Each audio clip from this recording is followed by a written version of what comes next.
was falling down so low, so low.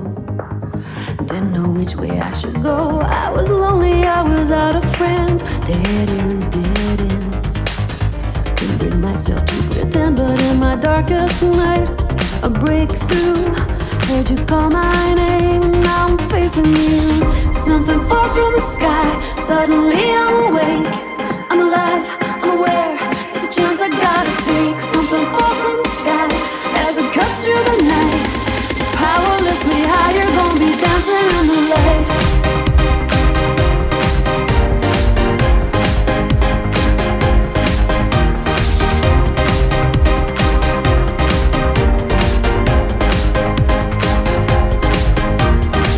Scared to dream about the person I could be. Without the chains surrounding me, now you've shown me what lies behind the door, the door. See me crying out for more, 'cause in my darkest night, a breakthrough. Heard you call my name, and now I'm facing you. Something falls from the sky, suddenly I'm awake. I'm alive, I'm aware, there's a chance I gotta take. Something falls from the sky as it cuts through the night. Power lifts me higher, gonna be dancing in the light.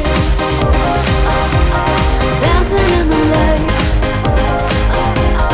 Dancing in the light. Dancing in the light. They don't believe, they say I'm out my mind. 'Cause I got something they're all out to find. I was down on everything, was wrong, so wrong. Turn to see your face, and now I am reborn. Something falls from the sky, suddenly I'm awake. I'm alive, I'm aware, there's a chance I gotta take. Something falls from the sky as it cuts through the night. Power lifts me higher, gonna be dancing in the light. Something falls from the sky, suddenly I'm awake. I'm alive, I'm aware, there's a chance I gotta take. Something falls from the sky as it cuts through the night.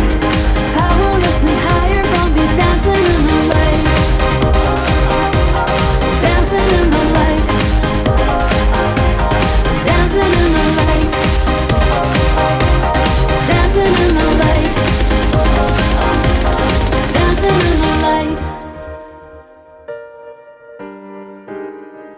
Good afternoon once again. Welcome to the Smartphone Video Show. I'm Colin Kelly. Emma Baker with me as well. Hi, Emma. Hi, Colin. Good to be here. Yes, indeed. I hope you've all had a good week. As we come on air, quite exciting business news for 40,000 Asda workers who've won a key appeal in their fight for equal pay. It's quite a convoluted story. It affects a lot of people. Well, the story's simple in that the Asda shop workers, who are mainly women, think that they should be paid the same pay as the distribution staff, who are mainly men.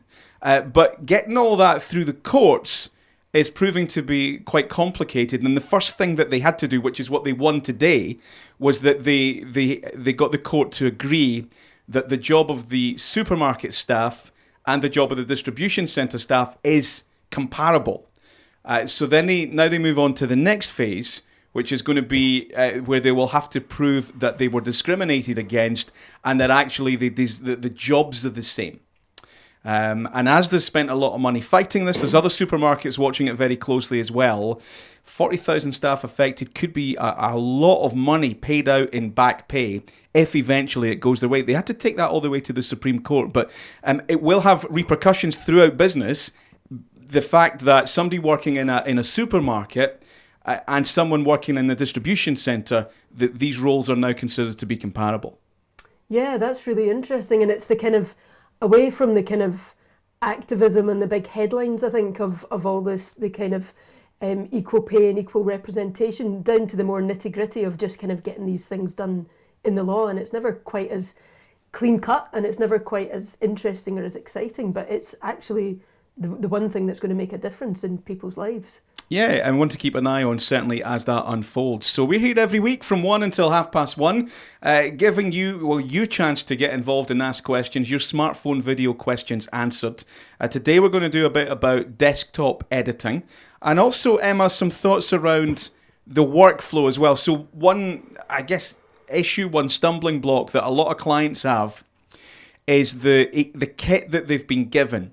So they might shoot a bit of video on their phone, but then when they try and come to edit it or move it around the business, it actually gets really difficult because sometimes the laptops and desktops, I mean, we had a client, it was going to take them something like 36 hours just to import the video files that they'd recorded. So you've got some advice and guidance for us and some smart tips, I suppose, to manage a good workflow. Yeah, I mean, I think that's the first thing to say, that this is the smartphone video show, so I will kind of promote the idea of smartphone video.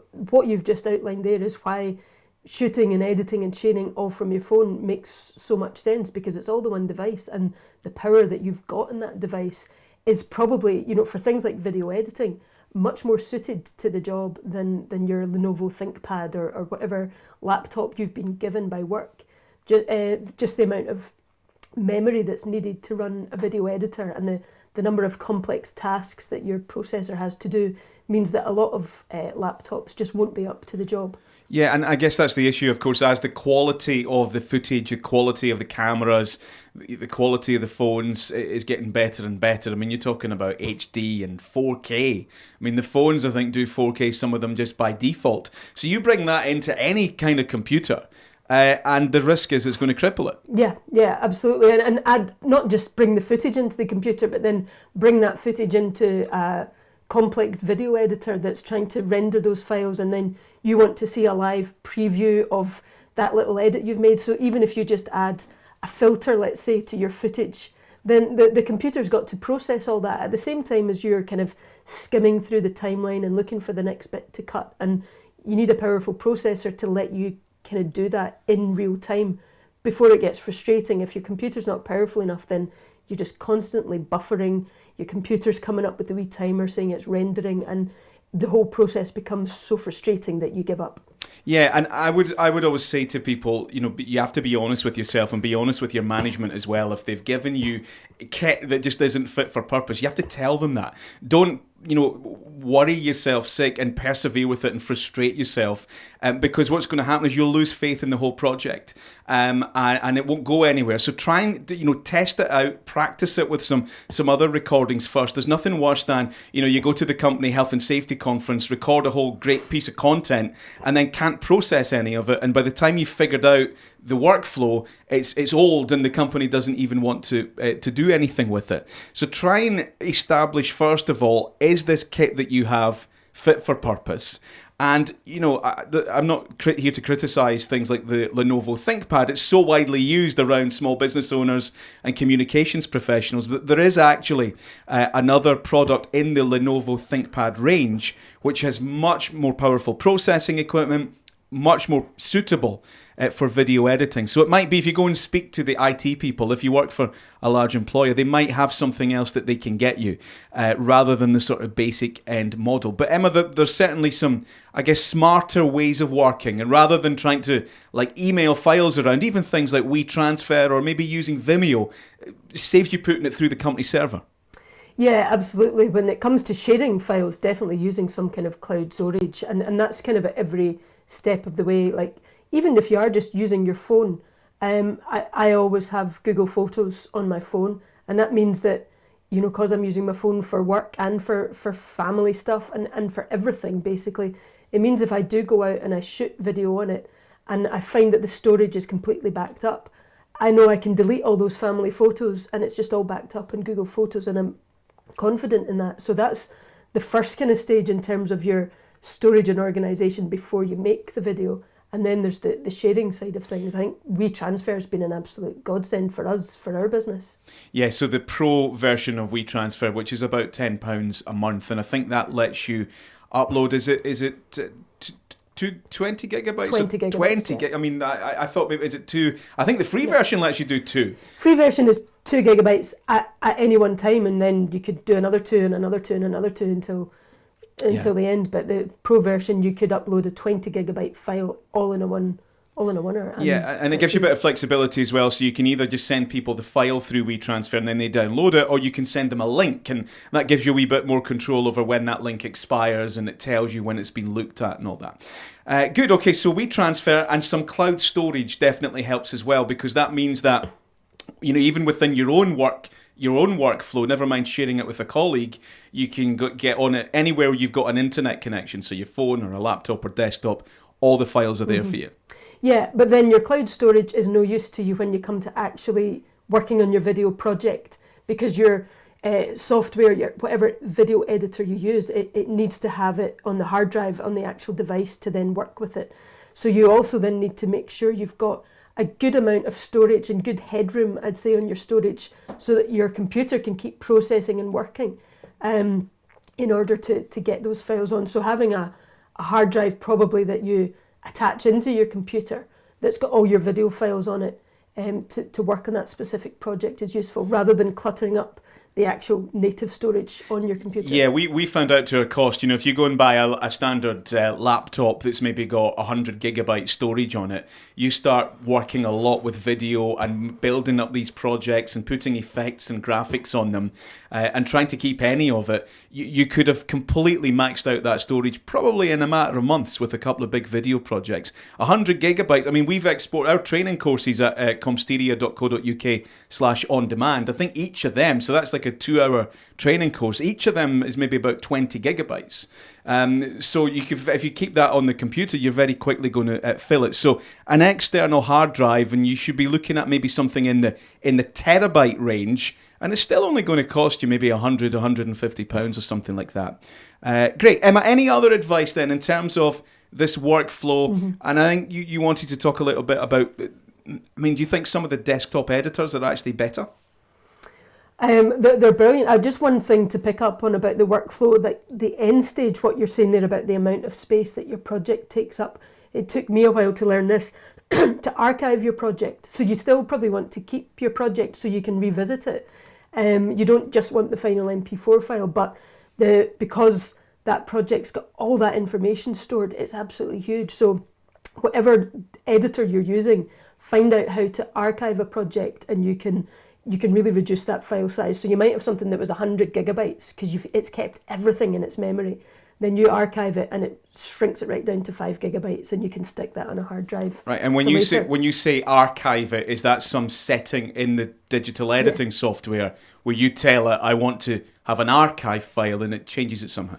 Yeah, you just can resave it, and it gets rid of all the edits that you've made, and because you can undo, you can go back as many steps as you like. Your software is saving all those steps and all those edits that you've made. It's saving all the proxy files that you've kind of converted, and if you copy it and save it and archive it, then it dumps all of that, and it just keeps what you actually need going forward. Right, and so what that would allow you to do then, if your final output file maybe has graphics and captions on it, you've maybe put like a phone number or a web address on the finished file, and then 6 months later your phone number changes or your logo changes, and you think, I'd love to go back to that video and just swap out the logo. Mm-hmm. If you've kept that project and archived it, then that's an easy change to make. Exactly. If you've not kept the project, all you've got is the final MP4 file, and everything's burned on and mixed together, and you can't get rid of that. And it's worth bearing in mind, even if you're not doing the editing yourself, if you're working with an outside agency,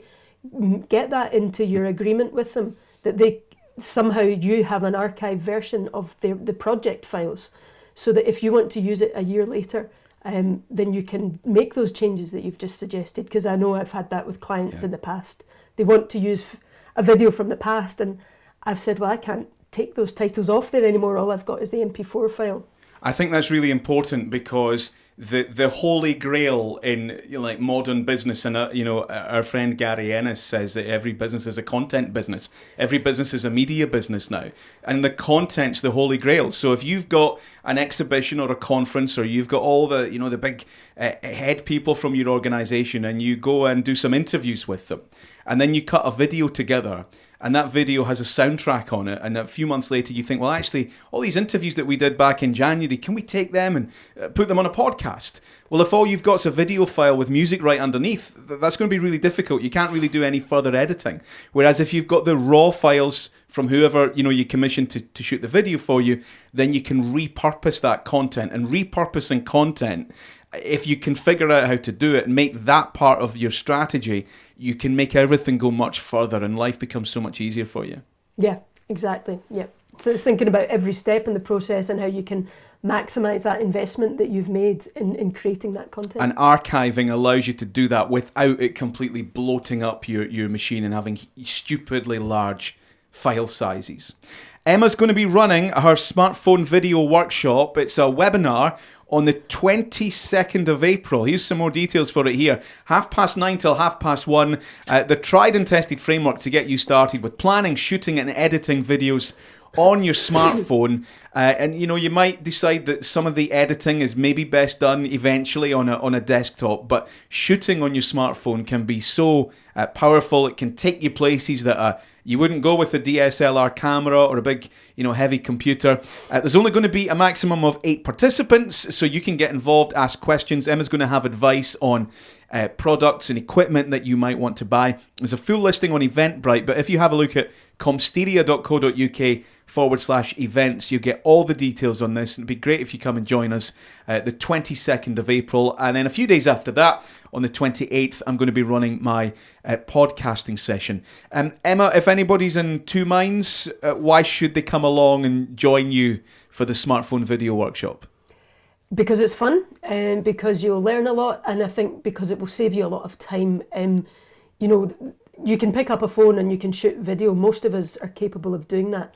But by working through a framework or a process with me, then you can save yourself a lot of heartache. I would say in the future, a lot of hunting through lots of YouTube tutorials about how to do everything and find it all in the one spot. And all that stuff we've said about workflow, it's important for desktops, but it's really important for smartphone as well. Like, how do you plan and shoot a video that is easy to edit on a smartphone so that you can get that fast turnaround time, but still a professional quality video? Great. Okay, 1:15, Friday afternoon. It's the Smartphone Video Show with Colin Kelly and Emma Baker. If you want to find out more about us, have a look at comsteria.co.uk. And Emma, you're going to take us through a live demo just now, I think. And a little bit, we talked last week about repurposing content. So if you've got something that's square for Instagram stories, and then you want to sort of make it maybe landscape for YouTube or something, you're going to walk us through a demonstration. Yeah, absolutely. We were speaking about is landscape video dead? And so it got me thinking just about the fact that a lot of people are shooting in portrait mode for Instagram stories and really for all the kind of story features on social media. And also because it's so much easier to hold your phone that way. If you're doing, very kind of quick video, you're just talking to the camera or you're shooting what you see, the instinct is to hold it in portrait mode. So maybe that's the kind of content you're creating most, but you do want to feed your other social media channels. So you can share it as a story, but then you can repurpose it. So this is in Canva. I'm showing you, and this is a video that I made, which was all shot in portrait mode. This little one about the tea bags I have in my house, Pucka tea. It was just a little demonstration for people to show how you can make a nice wee promotional video. So that's the kind of video that looks really nice on stories. But if you put that just on its own on Instagram in the square section, maybe a couple of months later, you think, I'm running out of ideas. What will I do? Well, let's go to Canva, and you can create a square video and you can put it in this little frame, which I think I showed you last week. Drop it into the frame, which looks like a mobile phone, and add your text however you like. I can show you quickly how to put that together, but that's the end result, basically. You can create it without frames as well, and you can just drop your footage. So here, this is just some stock footage of a blue lagoon. Let's say you've got a lovely tourist destination and you've been out for a nice walk. You share that in stories, but you want to use it again later. So the video would just play on Instagram, and you can build up whatever frame you want around here just to make it stand out more than it would if it was just a square video in its own. So that's just using all the elements in Canva, a little square, which you can change the color to suit your branding. You can change the font, of course, on the text as well. And you can change it however you want, basically, to make it look nice for your Instagram account. Okay, great. So, and then what would you do after that? So you talked. So that's taking something that's square, and then how can we make it landscape? Can we repurpose this for? So this is first of all, you've started off. You've shot everything in portrait, and you've used it just in stories. But then this would be how you could make it look good as a square video. But yeah, to repurpose it now, let's say you want that to be landscape, you could go out and just create a whole new landscape project. But let's say you quite like the look of this. You can come up to resize, which is just this drop down menu here. And you can select video, 920 by 1280, and it will convert that. I'll just show you, I've done one already. You would just click it and it would convert it for you. And this is what it's already done if I open that up. Wow.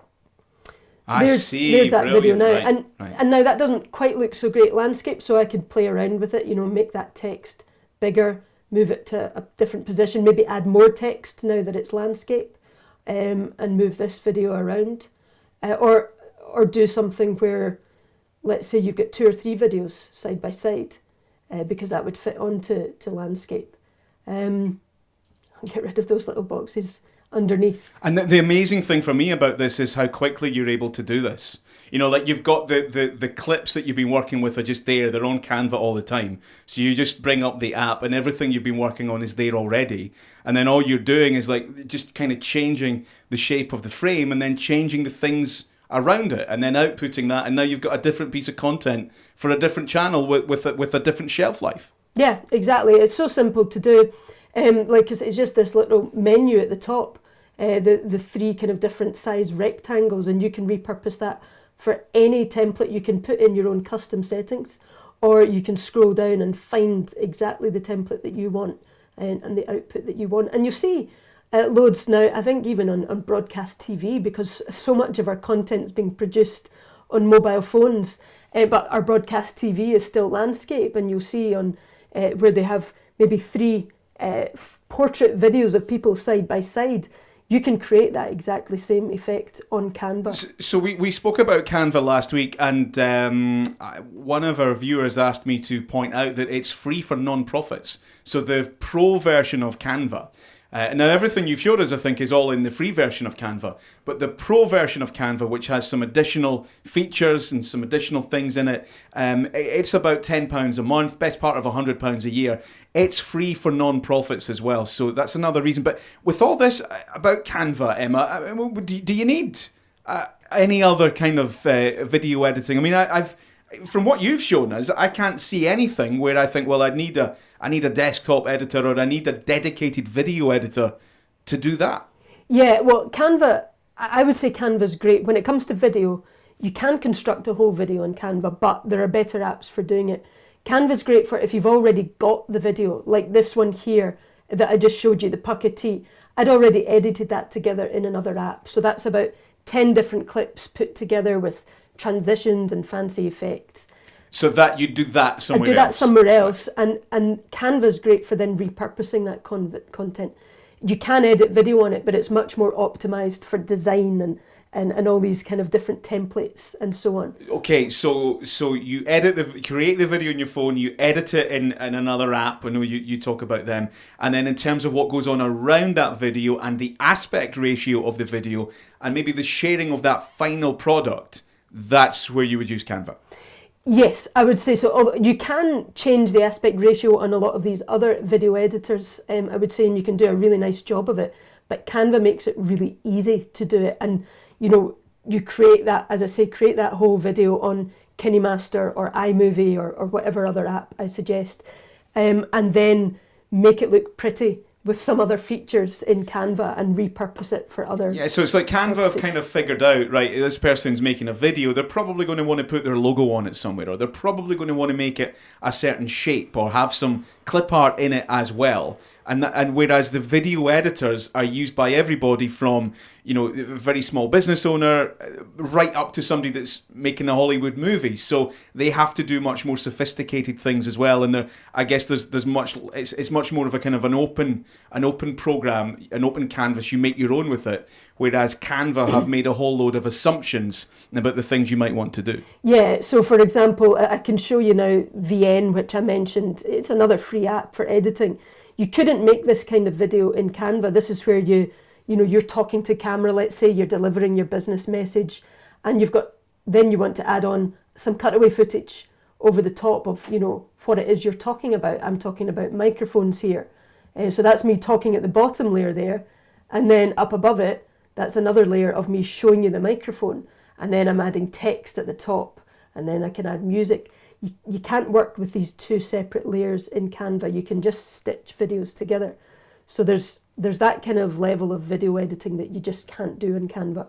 But you can really take this basic, you know, this lovely video that you've built on VN or iMovie, and then add lots of other lovely effects to it when you get it into Canva. Now, some of our clients, Emma, some of them are the big corporates, big organisations, public sector. They have comms teams.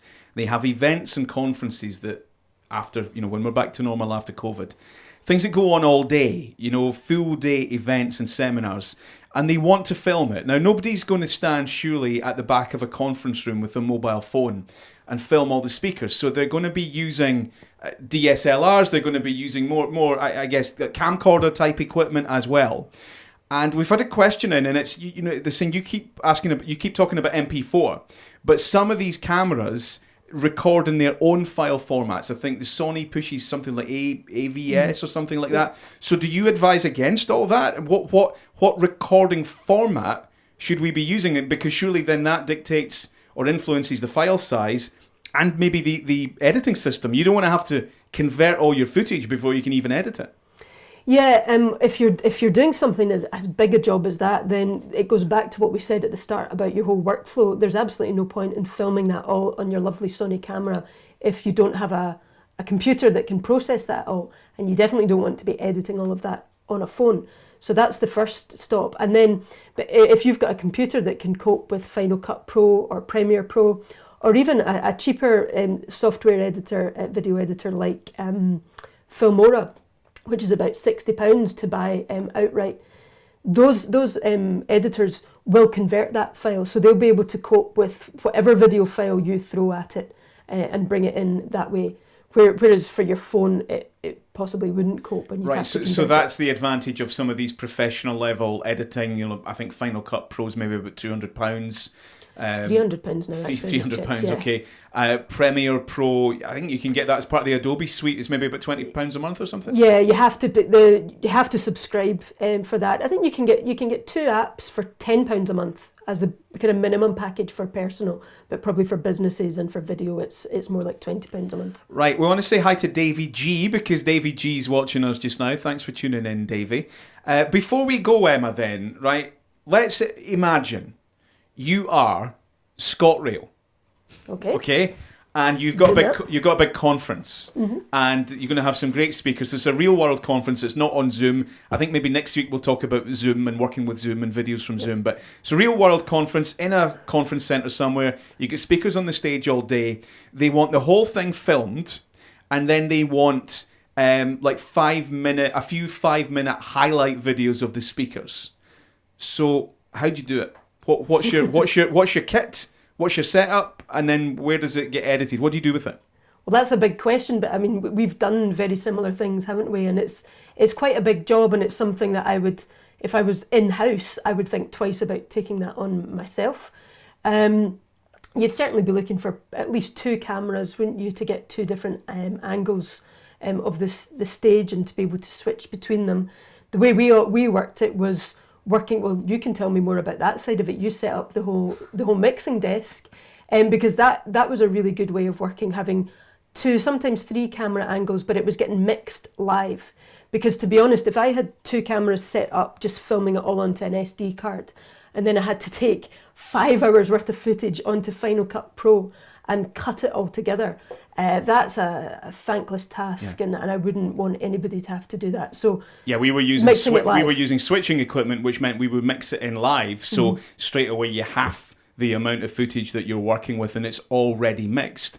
And these are the challenges. These is the advantage of hiring, a professional team who are going to have thought of that in advance and are going to do that for you. We are the Smartphone Video Show. Where I would have used the smartphone for a situation like that with any big client doing a conference is I'd have maybe had somebody from the comms team at the side of the stage or backstage doing the sort of just after the speakers come off, doing a bit on the smartphone with them rather than recording the whole day from the smartphone. Definitely, and that's what I always talk about in the smartphone video training that I do is these videos that you're making on your phone don't have to do the whole job for you. Really, whether you're a small business or you're Transport Scotland or whatever you're saying, doing this big conference for the day, really focus in on what you need the smartphone video to do for you. Who's your audience for that? What's your purpose?